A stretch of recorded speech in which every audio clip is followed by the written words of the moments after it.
Buongiorno a tutti, buongiorno.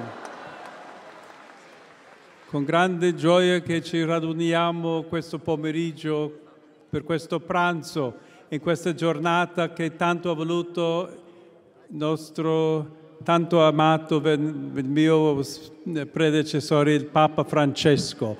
Benedici, Signore, noi questi doni che riceviamo dalla Tua provvidenza.